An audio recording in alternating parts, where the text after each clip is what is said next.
different ways I tried to describe what was going on to adults, doctors, and other people.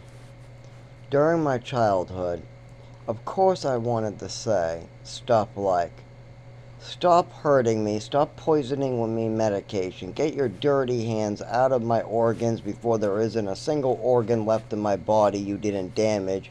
Dad, control your wife already before she destroys any more of my organs with pills. That's what I would like to say. But here's the problem. Nobody informed me what was going on. I still believed in Santa Claus, and my mother was a grown adult with money, power, and was able to move me across state lines whenever she felt like. Nobody was informing me. There wasn't any doctors helping me. Whenever I did finally get the courage up to talk about this in front of my mother and father and try to get information, I was abruptly pulled out of that doctor, put in ballet, and shipped out someplace. So what did I say? I don't feel good. Stop letting your wife be crazy. Stop being a bitch. Stop with the medications. These medications are making me feel funny. I have a severe headache. Ow, ow, ow. I can't get up off the ground. Ow. Oop, fall, blink. Oh, oh, I'm sick to my stomach. Blah. Puke. Blah. Fucking. That is what I said instead. Or, I feel lightning in my back. I can't stop twitching. I'm shaking. I'm twitching. Oh, I'm sick. What the hell's going on? I want to go out trick-or-treating, but I'm... Ugh. Stuff like that. Because it was very visible. This isn't like something you can say. It's very visible. This kid is suffering greatly. The wet towel in my bathroom weighs more than him, and he might die soon of starvation. Meanwhile, he's on more pills and medications than food is going in his body. Stuff like that. And I'm begging for it to stop at age 7. And instead, I'm brought to Texas. Then I'm begging for it to stop at age 8 in Texas, age 9 in Texas, and I'm brought to New Mexico. Then I'm begging for the stuff to stop in New Mexico, and I'm brought to Maine. Then I'm begging for the stuff to stop in Maine. And by then, nobody is fucking giving a fuck about me. I'm now destroyed, and I just don't know nobody's helping me. Nobody's having discussions with me about what my mother's doing to me and why it's wrong. Nobody is caring a living. And my mother can whip me with rulers. There could be an overdose happening at his feet as his wife is on the phone and they're telling his wife to bring me to the emergency room, and she can hang up the phone going, they don't know what they're talking about, just let them sleep it off. All those red flags, just, okay, let's change the TV to the baseball game then. If he's gonna sleep off an overdose over there, or whatever the fuck pills you gave him, can't we at least take Batman Mr. Freeze off the TV? That's the type of attitude I got during childhood. I mean, did I ever get any help during my overdose? No. Did I get any help with my neurological disorder after the overdose? No. When I was talking about this in front of my mother and father and the doctor and talking about that night, did I get any help then? No. My mother said, it's an allergy attack. Now, who told my mother it was an allergy attack? Nobody. My mother pulled it out of thin air, straight out of her ass, and used it as an excuse. Well, how about the doctors? What did they ask? Well, after my mother said that, they asked, what medications? Well, what did my mother answer to that question? I don't remember, my mother said.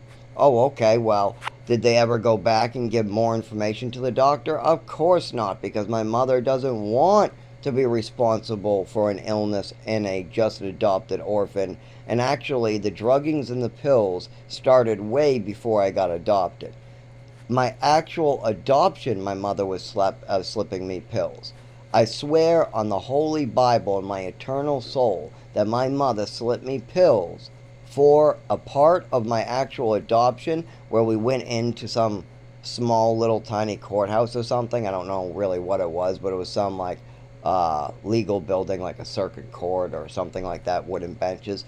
But I passed the hell out and the pills kicked in and I just passed out on the wooden bench. But I also passed out in the car ride to a party for me, and I wanted to fall asleep on the floor during a birthday party type celebration where people were giving me gifts. I've never had such a shittier party because my mother gave me pills. Oh my God. It was so horrible. People are, giving me gifts, and all I want to do is find a spot on the floor to sleep. It was awful. So, we have stuff like that going on. Oh wow, this is bothering me. I'm gonna have to do this in another part. It's tough having PTSD and flashbacks to stuff like this, but at least I'm able to talk about it openly now. Of course, not with my father. He'll just yell and go, "You're a liar! You're a thief! It's all your fault! It's all your fault! Everything's your fault! Everything's your fault! I don't care if you were 7 and believing in Santa Claus. It's your fault. You should have been an adult at 5 years old. Yes, you should have controlled my wife. Yes, you were responsible for controlling my wife. Yes, all the drugs you put in your body and all the damage we did to you. It doesn't exist, or if it does exist, it's your fault. And no, you don't need medical care. You can handle it on your own. Yeah, you're an adult. Yeah. Well, Dad, adults only get better if they actually didn't have their parents commit crimes and try to hide it during childhood. I mean, if you handled this when I was 14, then yes, it would be on me to continue handling it. But nobody ever got told this in the last 25 years. You've been keeping it a secret, and you allowed your wife to take evasive action and cover up a crime. The people don't get better and work to get better in these type of situations. You got to keep that in mind.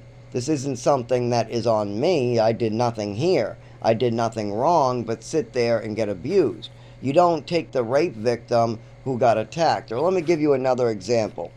If you take poisonous food, you got a poisonous fruit and you got an apple, okay?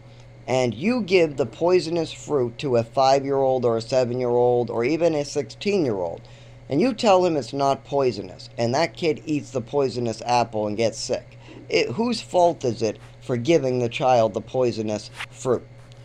Is it the child's fault for not knowing the fruit was poisonous, or is it the knowing adult who knew what they were doing? They were of an adult age. They had every single law and regulation that they were supposed to be following, but yet they violated the law and did whatever the fuck they pleased, knowing that it could hurt a child.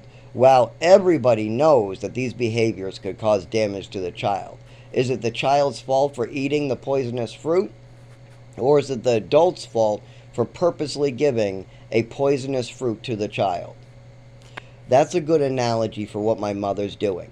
My father's blaming me for not knowing what my mother was doing to me was wrong. My mother knew what she was doing was wrong. She did it anyways. They knew that there would be consequences, and they knew that that would be me who had to suffer horrible, horrible pains because of what my mother was doing. But yet, somehow my father wants to put the blame on me. There's only one person to blame, and that's my mother. And yes, my father can blame himself as well. And every single day he wakes up and keeps this secret, he is doing it again and again. He can blame himself. Because what he is doing is allowing the pain to continue. She is the one who gave the poisonous fruit to somebody who is unknowing. But he knows that this was done and wants to keep it a secret. He doesn't want anybody knowing. Because if my father came clean with me and told people about it, then I would get better already. But as long as doctors and the people that could help me are being misinformed, doesn't matter what I do, I can't get help. I'm just sick and disabled. My father basically says it's my fault for being disabled, and I'm disabled because my mother made me disabled. So somehow it's my fault that his wife made a child disabled. I'm so sick of the excuses. I'm so sick of people getting abusive or trying to get away with stuff or trying to make their lives easier by putting their shit on other people. It's going to get more people killed, and it's going to tear this whole country apart. I see it in Angly Beth and many other orphans and poor people or one of the bad ones is a lot of immigrants who don't speak English are having their children really, really abused by the medical industry, like Angly Beth. Her father popped her eye out and did a lot of fucked up shit to get her on Social Security, and she doesn't even know how to handle it, probably still to this day. And the doctors did it on purpose, knowing the parents spoke no English. The kid didn't speak any English and just was learning it. So they took advantage of the situation and billed the fuck. Made lots of money off the state. So basically it works like this. Tax money goes to free health care. The free health care that goes to the poor people. The doctors take advantage of the poor people, bill the free health care, and the circle repeats. And the people at the top can suck from the bottom. There's a lot of these programs and these little loopholes that are what I call car salesman or car repairsman loopholes. Like, you bring your car into the shop, the car repairman tells you you need all new brakes, but really all you got to do is take a rag and wipe the moisture off the brake and it's good as new again. But the repairman tells you to pay for all new brakes. There's a lot of this going on at the expense. You know, the hard people at the bottom work long hours paying their taxes. The tax dollars go to insurance. The insurance goes to the poor people. But then the rich people take advantage of the poor people, sucking that money out of the bottom and out of these programs that are really meant there to try to help the people at the bottom get ahead. But instead, doctors will try to use their position to suck those things clean. Or, for instance, realtors will try to get the program switched by using some type of lobby. So instead of trickle up, instead of building low-income housing or giving money to the bottom, and then the money works its way up to the top, they make it so it's trickle down, and a bunch of money just goes to realtors to build big giant houses. Well, now we got millions of empty houses and millions of people homeless. So we got houses with nobody in them, and we got people with no houses to go in that are trying to work jobs. I mean, I've seen at least 50% of the population living outside are hardworking citizens that would be very happy to work if they were just given a shot. But they're not allowed a shot because they need an apartment to work, and they need a work to get an apartment, so both are out of their reach at this time. Meanwhile, disabled people like me are forced to work and get injured while rich white kids go on Social Security who just have anxiety. I see it all the time. Oh, they have anxiety, but the daddy has a lawyer. Well, how about the people that are actually having seizures on the side of the road? How about the guy working at Walgreens with diabetes missing his foot? How about the people who came back from the war, have shrapnel all over their body, but just want to work a job? How about those people? Why aren't they allowed to get Social Security, but rich daddy white boy who never went to college, but he graduated high school and daddy got a good lawyer and they got a doctor to write that he has anxiety? Oh yes, when he goes to get a job, his heart pounds out the wrong way. Well, okay, when you have a fall with your anxiety and you're bleeding all over the floor, and then you go unconscious and you wake up, or when you have frostbite on all your feet, or when you have multiple injuries, or when somebody rapes the shit out of you multiple times, or when somebody holds you down and poisons you, or when somebody beats you under a bridge, or when somebody tries to murder you or murder somebody else in front of you, or when somebody actually gets murdered and you have to hear it, or when people get violent on a regular basis, or when people are literally beating their wives on a regular basis, or when you got mothers doing crazy fucked up stuff, when you're having all this shit go on, then come and talk to me. Don't talk to me about the anxiety, the stress of taking a test. Everybody gets that weird anxiety when they're about to take a test. But yet, this kid is on Social Security, drives a car, and he says he gets anxiety when he's about to take a test.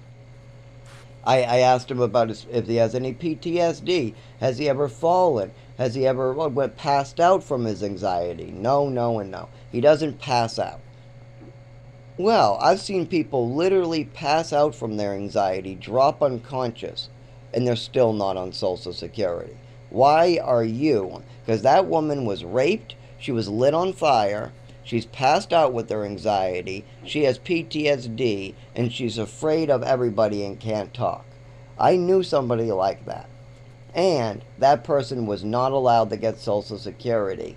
And I don't know where she went, but I think some guy named Kenny McGoughlin murdered her and pushed her in a river because this man had her meds after she drowned. I had to find out from the newspapers. I went everywhere looking for this girl, and I found out, and I was going to try to date her. People were calling her my girlfriend, but she really wasn't. She was just somebody that hung out on the benches in my stoop. That's it. But I was hoping to get to date her, but she would have been trouble because she was mental. But still, she was a nice girl. But she is somebody who needed Social Security and was going to be approved. But at that time, somebody else was collecting her money, or she wasn't getting any money. I forget which one. Like I said, I wasn't really dating her. She was, well, I guess we were dating. She was hanging out with me constantly on my stoop.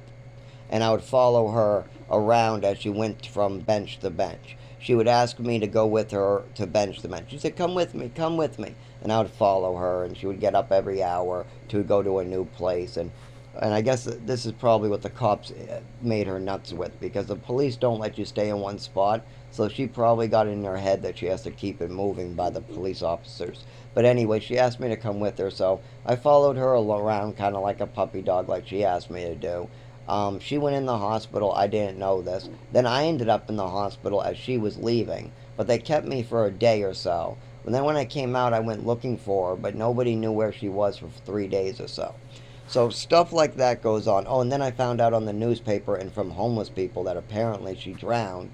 Then I found out that Kenny had her pill bottle, and then I found out that my ex-high school girlfriend, Gabby, who was dating Kenny, who somehow was the last person to see her, wanted to burn her phone number in my pocket. She stole my phone number from my wallet when I went to, well, my little paper bundle. And then when she saw the name, ran to the corner and lit it on fire. I asked her what the hell she was doing, and she didn't never explained. And then I left. I said, I'm not walking with you. I don't know what the hell you're walking with me for, but get away from me. I don't know what the fuck you're doing. Anyway, so there was a lot of shit like that. People who are actually mentally ill. Meanwhile, rich people want to get Social Security for their rich kid because he's anxious while taking a test. When your son is bleeding on the back of his head because he passed out from his anxiety, or when he drops to his knees from his anxiety, or when he literally can't talk from his anxiety, or if he has PTSD memories that he has trouble discussing and that he's obviously upset with discussing, and if he's been moved all around the country and had a black guy choke him out, or he had to eat poisonous food like I have, or if he's had seizures and injuries, that is the type of people.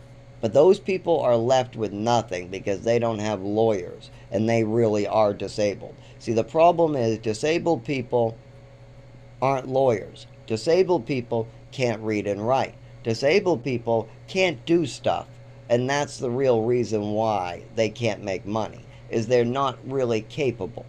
But that also means they're not capable of fighting the government to get money out of Social Security. I mean, they're not out there with a lawyer filling out paperwork, knowing every step of the way, and we're going to do this, and don't worry, you're going to live here, and you just got to mail this here, and then the letter will come into you here. They don't got a mailing address. They don't have a phone. People are taking advantage of them constantly. Their wallets and phones are constantly stolen, and they don't have transportation half the time. So they're easy to take advantage of. Meanwhile, a rich daddy with a lawyer can take advantage of the system very easily because he has a son that actually is very capable, does drive a car. Like the kid who drove me home from work a lot, he is on disability, he drives a car, he has anxiety is his reason for disability, and he has a good father who helps him with his apartment and has his own place to live. So they have a whole thing going for them. But remember, disabled people need help. That's why they need the Social Security, so they can get the help they need.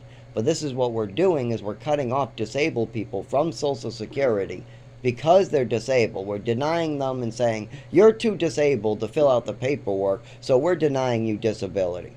And then we're taking some rich daddy with a lawyer and saying, well, you filled out the paperwork correctly, and you paid the right doctor to write the right paperwork, so here's money for the rest of your life. Fucked up shit. Meanwhile, people like me, or the guy missing a foot, or like that other girl I explained, or things like that, they die. The girl that I was just talking about earlier, she's dead today. She drowned. Now, I don't know if Kenny pushed her or she took a bunch of benzos and fell in. I have no idea what happened to her. All I know is I cried and cried when I found out that she was no longer alive. Because if the system just gave her the same benefits that they gave this guy Dan, this guy who has a rich daddy that just, wants to give him a future or something like that, if people just cared a little bit about the human condition, that wouldn't have had to happen. She probably would have been working someplace.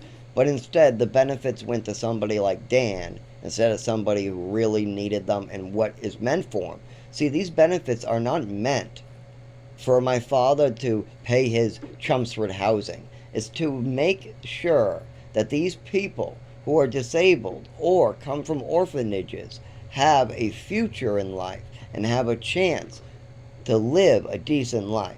But when rich and other people enrich themselves with these benefits and try to use them in a way that they are not designed to be used, that is when problems come. And that's when things like in my life happen, like how this girl died, how Ang Lee's Beth system happened.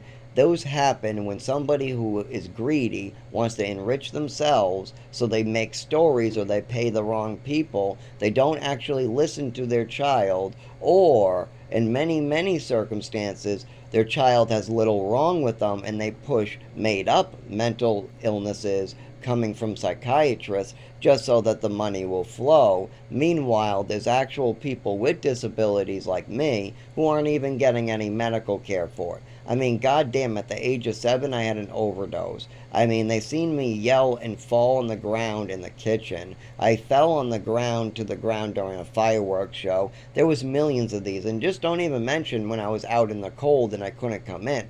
So one of the best things I can do to treat my neurological disorders, take Ativan, Triliptal, CBDV. Alcohol works a little bit, opiates work a little bit. Getting out of the things that trigger it, like flashing lights. If I get out of the flashing lights or the strobe, that will help. Or if it's cold out and I'm starting to get the shivers and I'm starting to have a seizure and I've already fallen to the ground, if I can drag myself inside to a heater, I will recover. So there's things like that that can be done. But of course, I don't have a wheelchair, so I can't get inside. I'm stuck. As soon as my legs stop working because of the cold, I'm fucked. Okay, how about the flashing lights? How about going to work?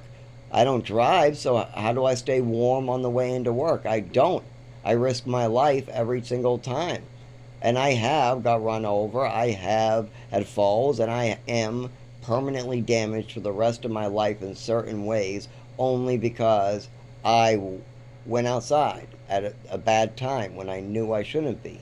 But why did I do so? Because my disabilities are not being treated. My Social Security was sucked dry by somebody else. And even if I apply for Social Security, do you know how hard it is to get Social Security for something like this after your parents already made up stories? So if my father and mother never ever, if nobody ever collected in my name, if nobody ever brought me to a psychiatrist or a doctor, and I only had the 25 years of damaged body parts that I have, let's say I was living in a cave my whole life, but yet I still had the same mother drugging me or something like that, and I still have the same illnesses. Well, I could walk into Social Security and I would be on Social Security and I would be getting help through a neurological doctor. But do you know how hard it is to get those things when your mother and father lied to doctors for 15 years, lied to the state, and tried to collect money? If somebody makes a statement on the record or to doctors and they never clear it up, that it has to be explained when your son comes back and tries to get the help he needs later. Plus, I will have to pay that back. What, you think that there's no consequences for using my name for multiple years? Of course there is. Of course that goes on my record. Of course this is going to be problematic. Plus, how about how much they're going to give me? They're not going to give me shit now. they'll give me like $300 and tell me they already paid me out. They'll tell me, well, we already paid for like 7 years or something like that. They will look at the numbers and say, well, the federal government or the state of Massachusetts has already paid out so and so in your tax record, so that you paid in so and so, so we're only going to give you $200 a month, or some ridiculous shit like that. Like, for instance, I made $16,000 one of these years, almost $17,000, with multiple emergency room visits, head injuries, multiple injuries, fell in front of customers, but I still made the money, even if it was getting me hurt and even if it did cause permanent damage. The money came. But then they wanted me to file my tax return to get my money back, which I filed. And they told me that my tax return was only $18, when every year it's usually about $1,000 or more. I looked at the numbers from the year before and the year before and the year before. There's nothing different. I'm supposed to be getting $1,000 or so. So why, oh why, are they giving me $18? Well, H&R Block says, well, we're taking like 350 here and 100 here and 100 here. So they show me all this money they're taking out. But I go, that still leaves $350, $500, something like that. Oh, well, that year, that's different this year and that's different. $18? $18. No matter which place I go to, you're telling me the most I'm going to get back is $18 for a $17,000 tax return that I normally get about $1,800 for. $1,200 to $1,800 is about where that usually is. You guys take your cut, and I get like $1,000. You're telling me $18 is all I can get out of a $1,000 to $2,000 tax return? You're telling me $18 is all I get back in taxes this year. That's ridiculous. That's the most bullshit, motherfucking shit I ever heard. This was what really going on. The state is taking money back because of those stimulus checks. So they're fucking taking a big fucking scoop of their tax money back. Not only that, H&R Block is using this time